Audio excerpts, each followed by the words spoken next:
Yeah, they had a great run, and it's fun to watch. I think I watched Indiana State and Iowa. Caitlin Clark play about the same last year, so I watched a lot of basketball. When one of basketball's greatest legends says he's been watching you, you're clearly doing something extraordinary. That's exactly what happened with Caitlin Clark last season. Larry Bird, a man who rarely hands out compliments, admitted he was tuning into her games just as much as those of his beloved alma mater, Indiana State. And if you know Larry Bird, you know that's no small thing. This is a Hall of Famer who's played with and against the best of the best. He's seen every kind of talent yet. Here he is, captivated by a rising star who's only just begun her pro career. But Bird's admiration runs deeper than simple fandom. He sees a bit of himself in Clark back in his day.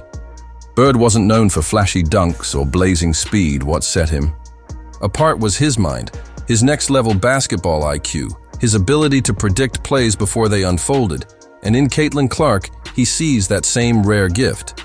She's not just making headlines, she's rewriting the rules before even stepping onto a WNBA court. Clark locked in a $28 million deal with Nike. That's more than many NBA players make. She's become the face of the league in record time, but fame isn't always a celebration. With the spotlight comes pressure. Everyone's watching, fans, critics, and doubters alike. Still, when you compare Bird and Clark, the connection becomes clear. Both have that uncanny instinct on the court, like they're playing chess while everyone else is stuck on checkers. They launch shots from near impossible ranges, frustrate. Clark is breaking television records. Again, she is breaking her own television record. Or build them into a legend. And Caitlin, she's built different. What separates her, just like Bird, is the way she thinks about the game. While most players are reacting in real time, Clark is playing several steps ahead. It's like she's watching the game in slow motion while everyone else is racing to keep up. She sees the floor like a grandmaster, sees the chessboard, anticipating patterns, setting traps, and executing with precision. She's not the fastest, she's not the strongest, but time. And again, she proves she's the smartest. That's the secret weapon.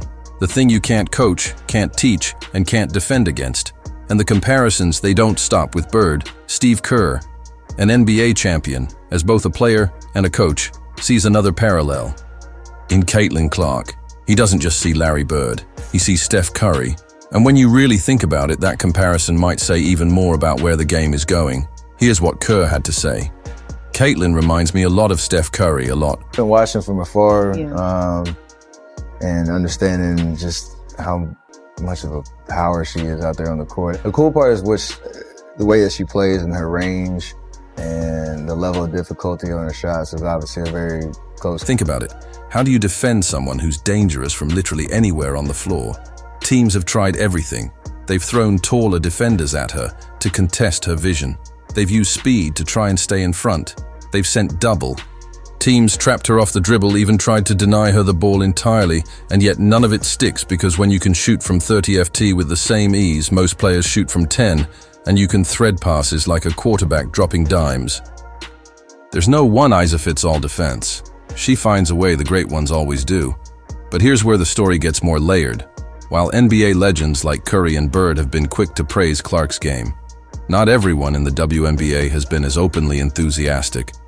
Some of that's been quiet, some of it not so much, and honestly that's okay, because anytime someone shows up and shifts the balance, anytime someone brings a new style, a new level of hype, a new audience, there will be pushback. Every player who's ever changed the game has felt it. Larry Bird did, Steph Curry did, Kobe, LeBron, Diana Taurasi.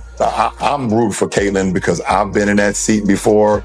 I've walked that road before. The journey hasn't been perfect. And honestly, it's not supposed to be. That night against the New York Liberty, where nothing seemed to fall, where her shots clanked and the rhythm disappeared.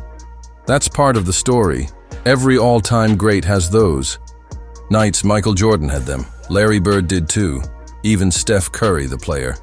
Clark is most often compared to, went through early struggles that tested him. What separates the greats isn't that they never fail. It's how they respond when they do. Those moments of frustration, those hard lessons under bright lights, those are where legends are carved. That's where character is built, where champions are forged. Not in the highlight reels, but in the grind. Still, what might be the most powerful, piece of Caitlin Clark's story has nothing to do with stats, accolades, or even the opinions of legends. It's what's happening far away from sold-out arenas and media interviews. It's what's happening in quiet driveways, in small-town rec centers, and in gymnasiums all across the country.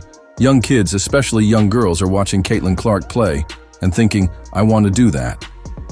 That's where her real impact lives, just like Larry Bird made kids fall in love with the jump shot. Caitlin is showing this new generation that they can dream differently, bigger, bolder. She's not just redefining what success looks like in women's basketball. She's showing everyone what possible looks like at just 22 years old. Clark now stands at a pivotal crossroads in the history of the sport. She's not just playing the game, she's influencing it, shaping it, inspiring the next wave before. She's even finished her first lap. And maybe that's the most remarkable part of all her journey, is only just beginning.